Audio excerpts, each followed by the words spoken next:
Hi, my name's Greg Twemlow. I'm the founder of a registered charity called the 7 Mile Venture Lab, and we're based on Sydney's Northern Beaches. Earlier this year, we received a grant from the Australian Department of Veterans Affairs titled Saluting Their Service. And the pitch we had given was the idea of finding veterans in the Northern Beaches, shooting the videos in conjunction with high school students, for most of them, and recording that into a film that we can release and make it available. Our very first interview is with Wal Edwards, OAM. Wal is a pretty special person. In a couple of months, he'll be celebrating his 104th birthday. He is, by any measure, an amazing person. We made the video in his home in Manly on August 12, 2020. And we were very delighted when our local Member of Parliament, James Griffin, agreed to be the interviewer. It was a fantastic afternoon. We did the whole setup. Our videography partner, Luna Media Productions, and Catalan Anastase was there with us doing a wonderful job. I think you're really going to enjoy hearing Wal's story and his philosophies on life. I think you'll really enjoy the interview. Hi, I'm James Griffin. I'm the State Member for Manly and Parliamentary Secretary for Veterans in New South Wales. And today I've got the opportunity to speak to Wal Edwards OAM. Wal's turning 104 this November, and he's got a rich history and a story that most of us could simply dream of. I want to thank the Department of Veterans Affairs for providing this funding to enable us to tell the story of Wal and other veterans across the Northern Beaches.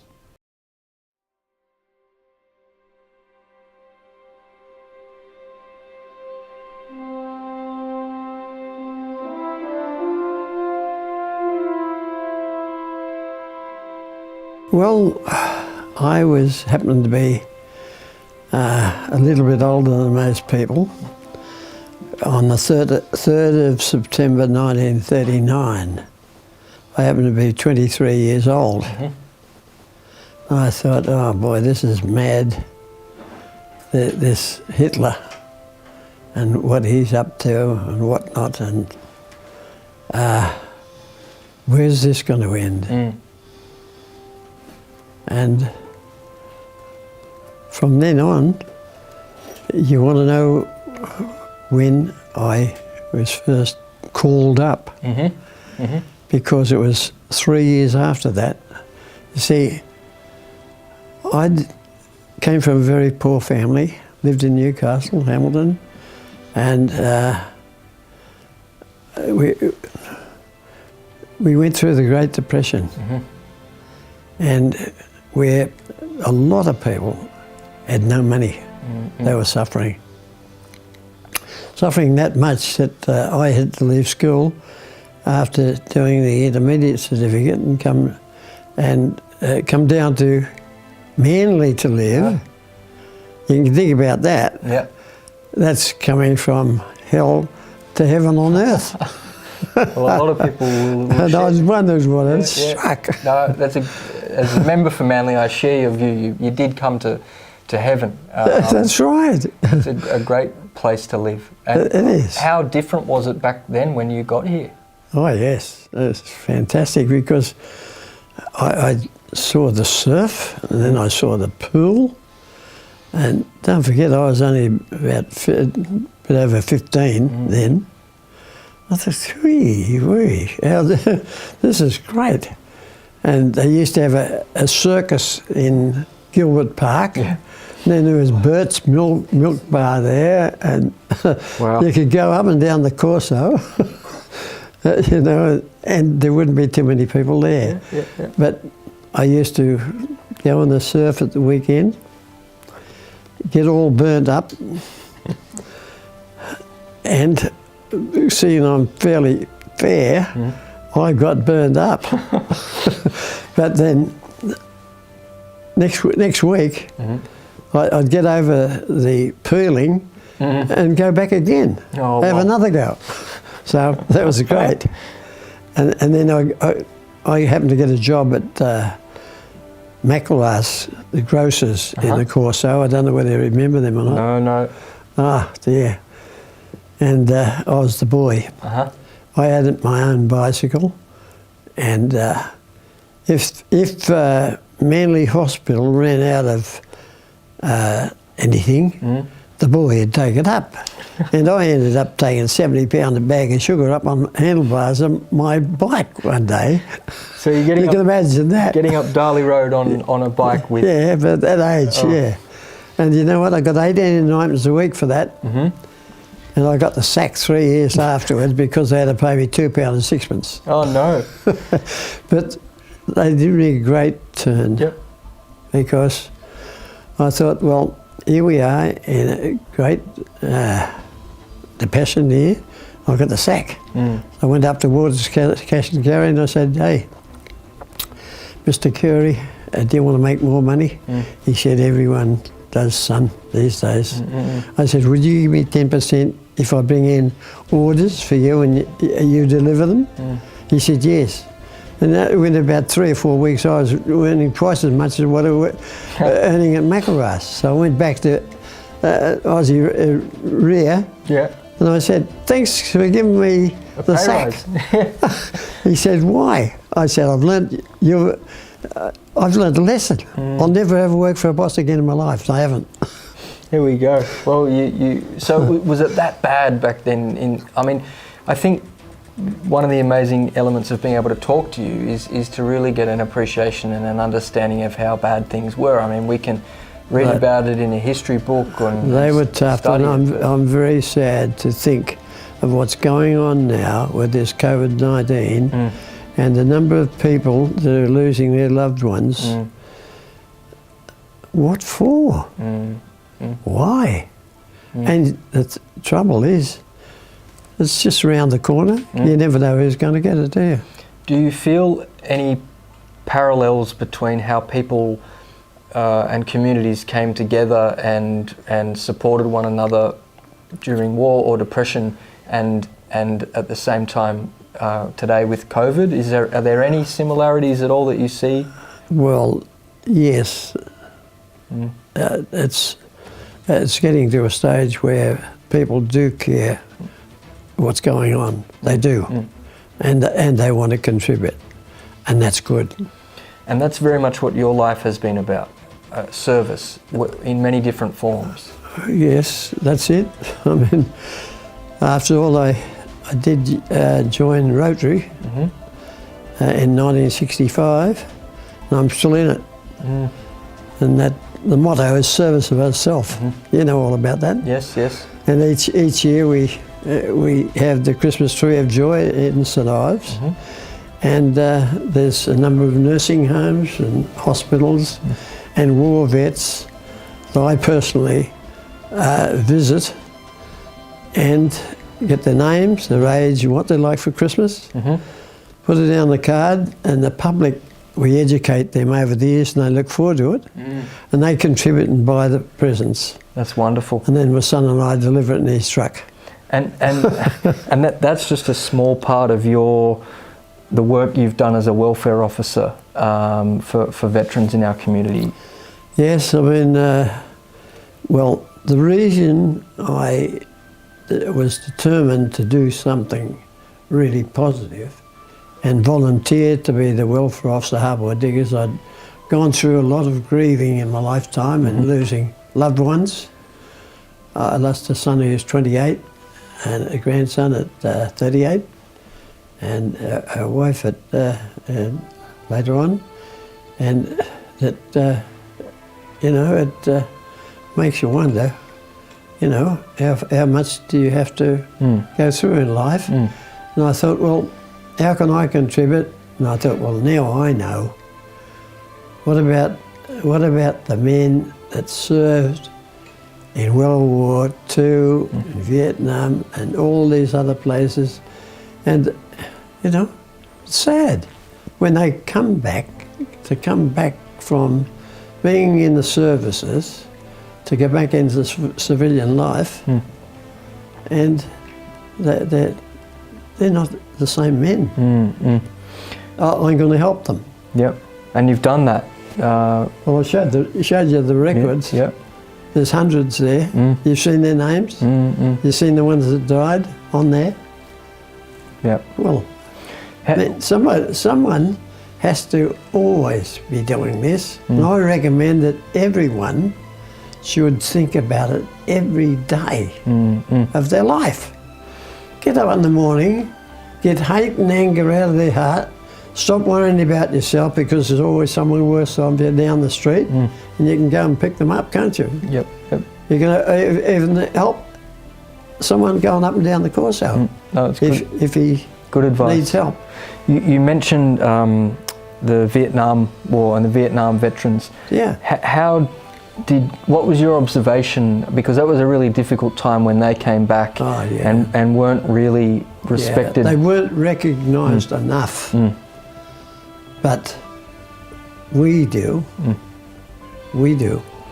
And did you recall having various? I mean, how did you feel given your service and then seeing these people come back from Vietnam? And there was a lot of confusion about why they were there and what was going on. But do you feel now, decades on, that, and I certainly do, that there's a lot better understanding and appreciation of what that conflict was about, and a lot more respect for our veterans? Oh, well, look at the ones coming from Afghanistan too. Look how long they've been tied up to it. Well, we often wonder, when is all this going to end? And when are the ex-servicemen going to be recognised as a human being? For them coming back, I mean, people in civilian life, they cannot realise what it's like, because you've only got to be in it for a very small time to know, hey, I'm not in charge of anything. I can't do anything. I'm subject to someone else giving me orders. And I'm used to my own decisions in life, and someone else is telling me what to do. You're joking. When I did not join up, I was called up. At the time, I had 2 children. I was 26.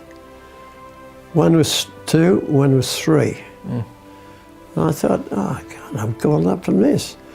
Here I am. I went through the Great Depression. I worked hard. I own this house, and I own the house next door, and I feel as though I'm secure in life. I made it. Yep. And here I am. I'm called up to serve the country, which you know, someone has to. But for me, it seems, you know, it's a bit unusual to earn something like 6 shillings a day they're talking about. Well, I can earn plenty of money outside. Yep. Well, but see, that happened, but then I changed my mind. You know what changed it? What? Okay, the Japs came into our harbour and started mucking up.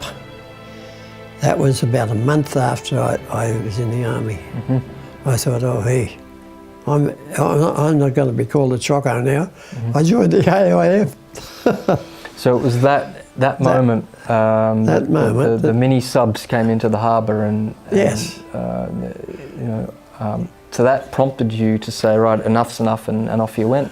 Yeah. And had to say essentially goodbye to your 2-year-old and yeah, or you had 2 and 3-year-old. Yeah. That must have been a very difficult decision to. Well, it wasn't a decision of mine. I was called up. We had to go in then. And then, so that war then takes place. How did you feel when it was all over? Well, I felt, oh dear. Well, at last I can start living again like a normal human being. But I felt as though, you know, nobody seemed to care too much about whether you had been a soldier or whether you know, were just living an ordinary life. So I wandered around and was thinking about what I'll do and what I won't do, and I sold the 2 houses I had in Leichhardt, and I built another one in Lane Cove, and I was there for a few years. Not many years there, but then I was asked by manager of a tannery, his name was Bill Duck, he said, "Well, I see what you're doing for your place there, you've got an ice garden and everything, you're a good worker." He said, "Well, I'd like to go into partnership with you in a dairy farm." I said, "Dairy farm?" I said, "Look, I've been used to sleeping on the land, I love the land." I said, "I've been living in tents for 4 years, you know, and all of this. Well, I think it's a good idea too." So we went up and down the country, and we found a place down in 200 acres down at outside of Cabargo, at Coolagolite. Yep.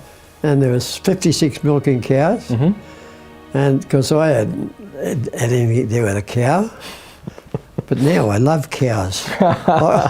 I can look them in the eye and say, "Oh, you're beautiful." So you go from no experience with cows or dairy farming to your mate getting in touch and saying, "Right, let's do this." That's right, but what about this though? Yeah. We hadn't been there for very long, and the machines broke down. So you can imagine milking 56 cows between the two of you twice a day. So was there anything that you could reach inside yourself and that you took from your service in the army that helped you when the machines broke down, even just being resilient? Oh yes, yeah. About thinking, look, I've got to get the job done. You just accept it. That's the thing. Whatever happens in life from then on, you just accept it and say, "Well, I'm not in charge of anything." Yep.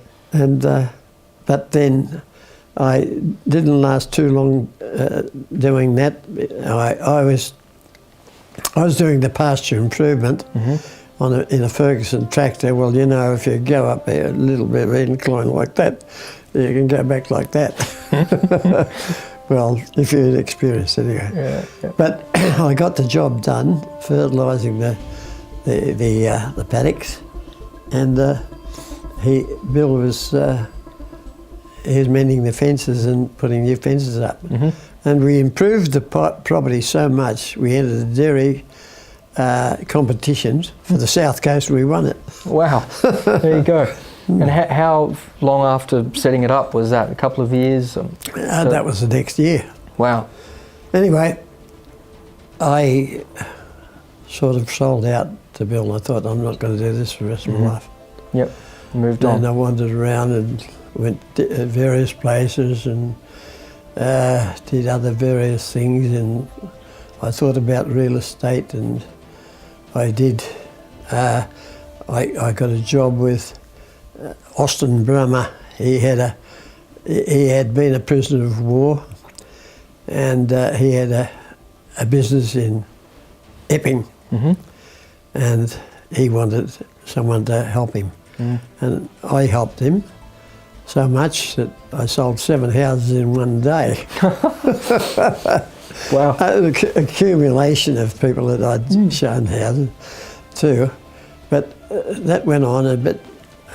Austin had married a lady who had a grown-up family and was sending them to boarding schools and things like that, and he had to make money to keep her going. Expensive, yeah. But he was a nervous wreck. And we opened a shop at the Epping station, and he was in the one in the house. And one day his wife phoned me and she said, "Oh, well, come down quickly. Austin has cut his wrists." So I raced down there, and Austin was in the shower with an empty Scotch bottle and a bottle of pills. And he was dead then. Gee. Blood all over the place, so I rang the police and the ambulance, and that was that. But then I was with her for 3 or 4 weeks, and I thought, well, there's no future in this, and it's sad. You mentioned he was a person of war. Was he? Do you think, in hindsight, that was post-traumatic stress? The reason why he took his own life, do you think that was because he went to war? Yes, he stressed from that. Yes. Yeah. Oh yes.